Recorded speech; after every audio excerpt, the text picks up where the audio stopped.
On February 22, 2014, the Ukrainian parliament voted to dismiss Yanukovych as president, without meeting the constitutionally prescribed number of votes. This is the reason why the Maidan Revolution is called a coup d'état.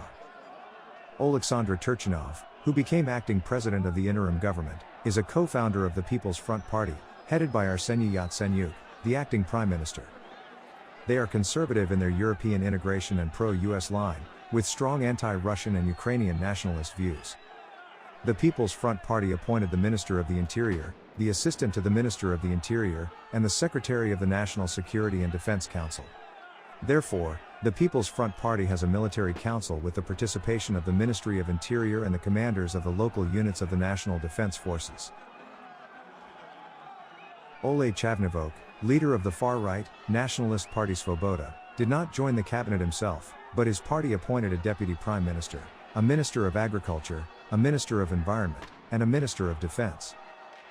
Thus, Ukraine's interim government is now dominated by far-right neo-Nazi, anti-Russian hardliners. The real danger is Svoboda, which is a neo-Nazi and even has a cabinet minister. What kind of person is Oleh Chavnivok, the leader of Svoboda's party? The most prominent among these extremist groups is an organization called Svoboda. The Svoboda Party, which traces its roots to the Ukrainian partisan party of World War II, was loosely allied with Nazi Germany. Until 2004, Svoboda had been called the Social Nationalist Party, a deliberate reference to the National Socialism of the Nazis.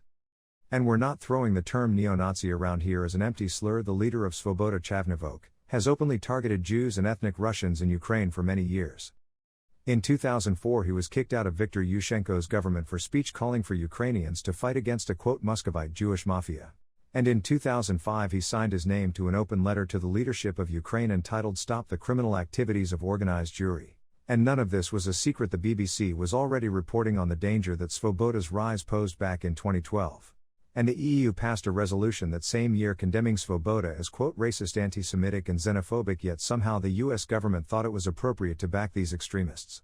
But, why would the US government work with neo-Nazis? Klitschko did not hold any key government positions and ran for mayor of Kiev on May 25, 2014. As U.S. Assistant Secretary of State Nuland and U.S. Ambassador to Ukraine Pyatt had said, he will be politically active outside the Ukrainian government. The Union for Democratic Reform of Ukraine, of which Klitschko was the party leader, is European integrationist but center-right and not strongly anti-Russian in ideology. He is currently the mayor of Kiev and leader of the ruling coalition party. Recently, Azov has been mentioned more and more on YouTube.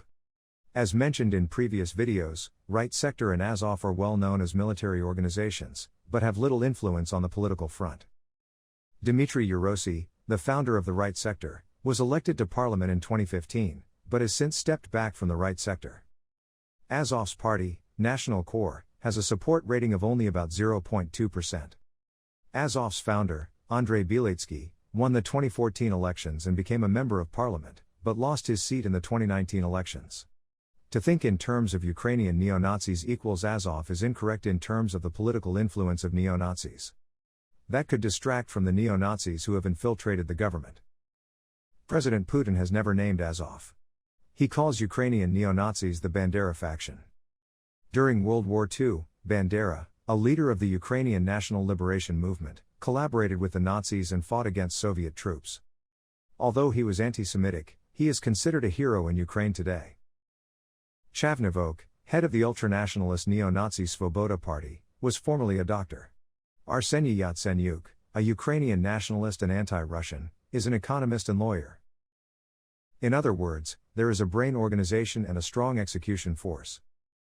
Their political influence is still alive and well. Imagine what radical one country, one ethnicity means and what will be done. Thank you.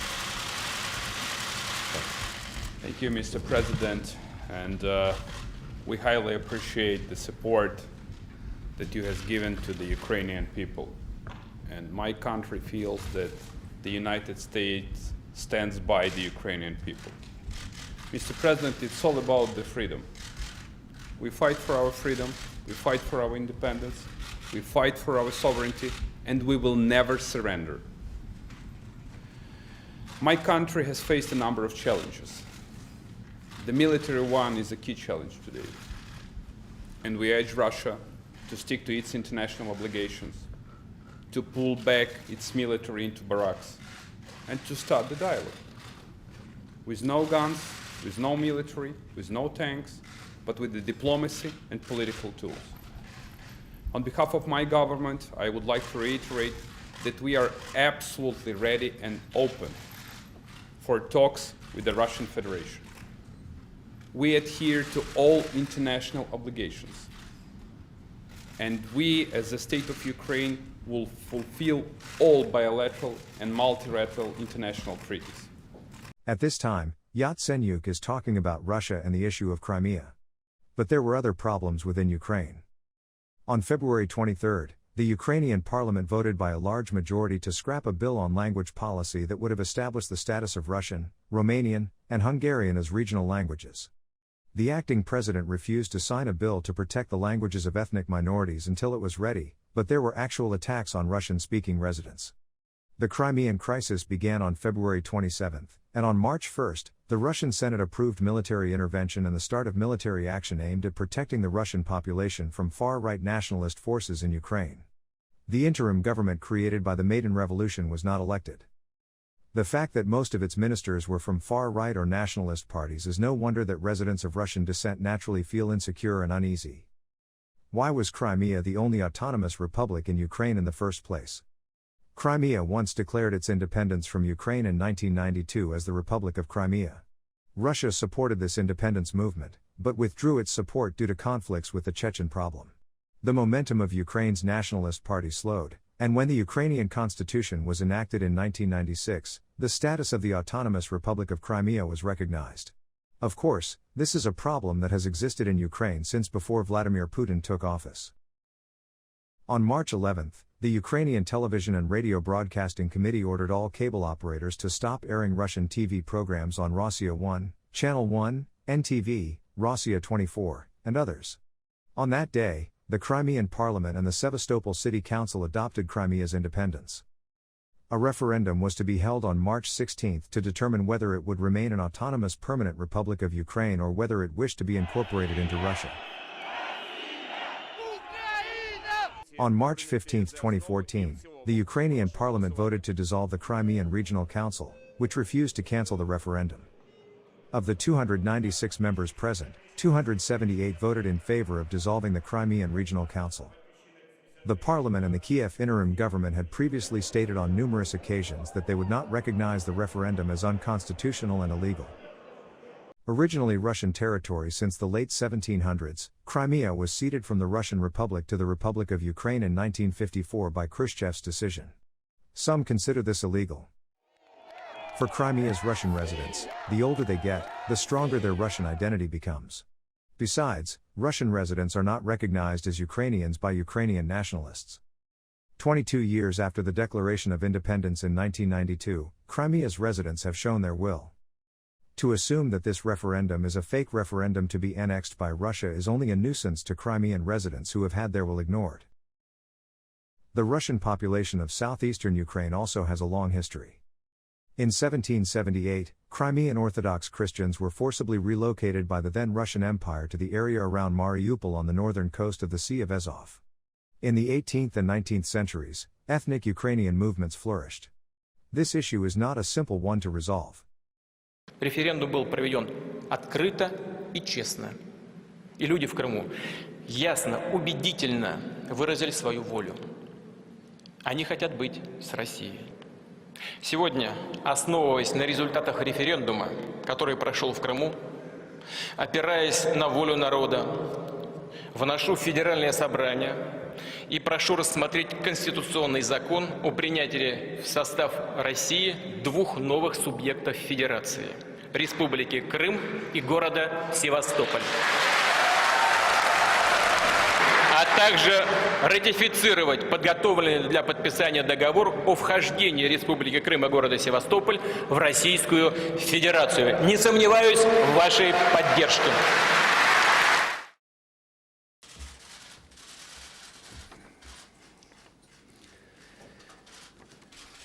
I'm Senator John McCain, and it's always a pleasure to be back in Ukraine. This is my fourth trip to Kiev since brave Ukraine took to the Maidan last year to demonstrate for freedom and their country's independence. I keep coming back, and I am here now because I believe what is happening in Ukraine is about far more than Ukraine. It's about the principles of international order that have brought peace and hope to Europe and much of the world beyond Europe since 1945, and whether a world based on these principles will endure or not. Before coming here, I looked at a definition for the word invasion. It is as follows: an incursion by a large number of people or things into a place, an unwelcome intrusion into another's domain. Now, if we in the West cannot say clearly that what Vladimir Putin is doing to Ukraine constitutes an invasion of a sovereign country, if we obfuscate this truth because we refuse to face it, then we are living in Putin's world. Just as an invasion is an invasion, our world either has rules or it does not. It is either organized around principles of justice or it is not.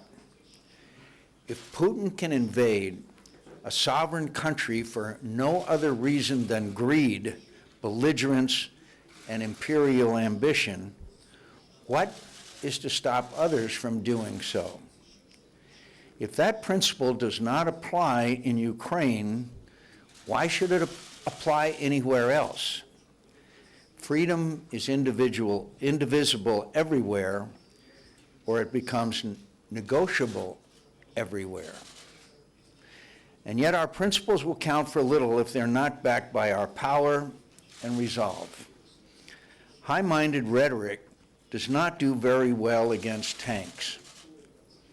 Ukrainian leaders I have met are not asking foreign powers to defend their country for them. Ukrainians are doing that by themselves, but they want and must have greater support. It was argued for months that providing arms and greater assistance to Ukraine could provoke a Russian invasion. But now Ukraine is being invaded anyway, showing that the real provocation for Putin has been the perception of Western weakness. What should be clear is that Putin's appetite only grows with the eating, and he will keep taking more until he faces a consequence he is unwilling to incur. Clearly, we have not reached that point, and it is urgent that we do. I have come to Kiev to show America's support for Ukraine's struggle and to urge my government and the world to do more to support this country, to urgently provide defensive weapons, intelligence, and other assistance that can help Ukrainians defend their sovereign country, and to impose truly crushing sanctions on Russia. Have you ever seen a story similar to this in news reports or YouTube commentaries about this conflict? This is U.S. Senator John McCain's press conference in Kiev on September 14, 2014. It is as if the continuation of the world as it was 8 years ago has been recreated in 2022. Bandera appeared in Ukraine at the beginning of the 20th century.